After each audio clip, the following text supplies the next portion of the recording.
Now for the long-awaited Declaration of Independence. I like to teach this as a breakup letter with the King of England. The colonists are breaking up with England. This is going to be written by Thomas Jefferson on behalf of the colonists, and it is to King George, the King of England. Okay, and we have most of it here. I took out a little bit of it, but we have most of the Declaration of Independence here, and Thomas Jefferson's very wordy, so we're going to do part of it together, and you're going to do the rest on your own. Starting with the first paragraph, this is the introduction. Okay, they're writing a letter. It's not like you can just call them up. There's no phone, so they're writing a letter to the king to break up with him. When, in the course of human events, it becomes necessary for one people to dissolve the political bonds which have connected them with another, so it becomes necessary to break up.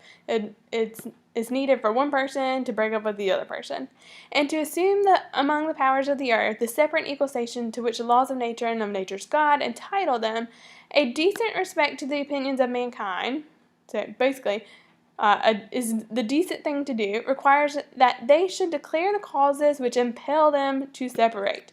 Okay, in other words, basically this is saying, when it comes time for one person to break up with another, it is a decent thing to do to explain why. We're going to explain why we feel forced to separate from you. Okay, so that's an introduction. Here we go. We hold these truths to be self-evident, to be fact, to be obvious, that all men are created equal and that they are endowed by their Creator with certain unalienable rights. Okay, remember that unalienable rights are rights that you are born with, like natural rights. That among these are life, liberty, and the pursuit of happiness. This is someone's idea. Whose idea is this? Okay?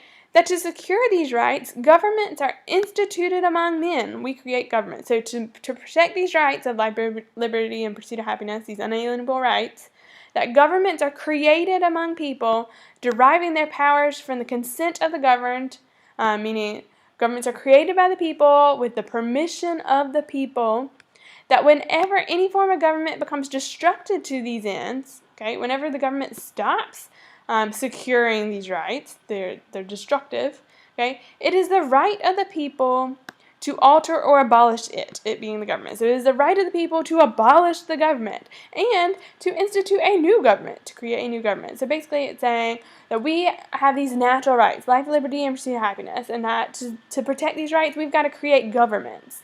And people give the government permission to govern them. However, when the government stops protecting the rights, which is the purpose of the government, then the people should get rid of that government and create a new government. Okay? And to institute a new government, laying its foundations on the principles and organizing its powers in such form as to them shall seem most likely to affect their safety and happiness. So to create a government that would best benefit them. Prudence, indeed, will dictate that governments long established should not be changed for light and transient causes.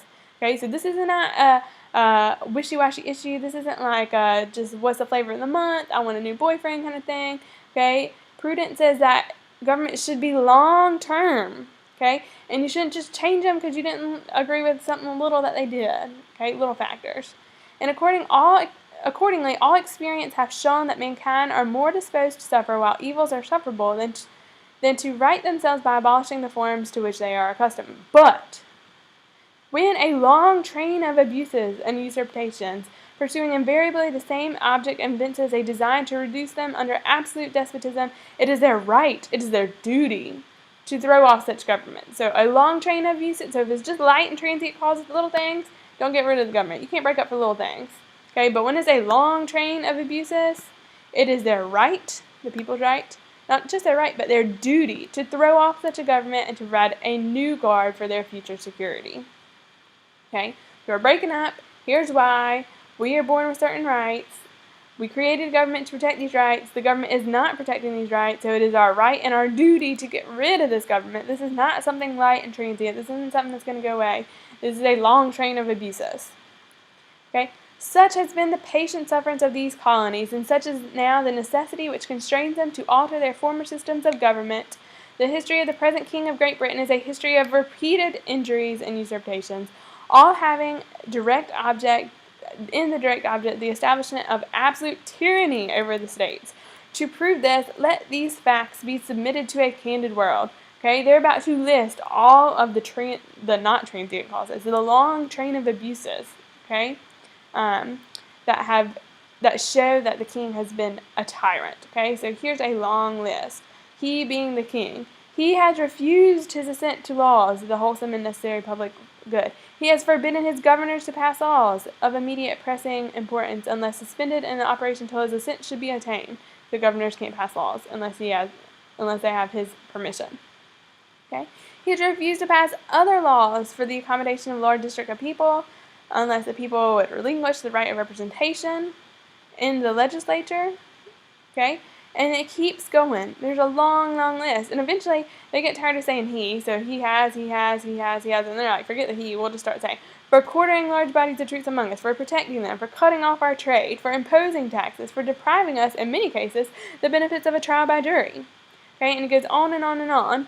And so your job is to choose 5 to 10 grievances. These are complaints. Circle grievances right here and put complaints. 5 to 10 complaints from the above paragraphs and put them in your own words. So choose 5 of these. I can do one for you. For quartering large bodies of troops among us. For making the troops stay with us. In parentheses, I would put quartering act. That's one of the complaints they have, or one of the grievances they have against the king. So there's a long train of abuses according to the colonists, and they put a long list. So I want you to choose 5 or 10 and put in your own words of things that the colonists are upset that the king and the parliament have done. Okay? You can pause the video. And when you're done, we're going to go on. Conclusion. We, therefore, representatives of the United States of America, okay, each of the colonies is now a state, and they're united, that's how we get our name, the United States of America, in General Congress, Second Continental Congress, assembled, appealing to the Supreme Judge of the world for the rectitude of our intentions, do in the name and by the authority of the good people of these colonies, solemnly publish and declare that these united colonies are, and of right ought to be, free and independent. So it's over. We have broken up with you. We are now free from you. That they are absolved from all allegiance to the British Crown, and that all political connection between them and the state of Great Britain is and ought to be totally dissolved. We have broken ties. We have cut the string. We are done. And that as free and independent states, they have full power to levy war. We are coming after you. Conclude peace. Contract alliances. Establish commerce. Commerce, remember, means trade. And to do all other acts and things which independent states may of right do. And for the support of this declaration, with firm reliance on our protection of divine providence, we mutually pledge to each other our lives, our fortune, and our sacred honor. And then they sign it. Okay, and remember, John Hancock signs it really big. It's basically saying, come at me.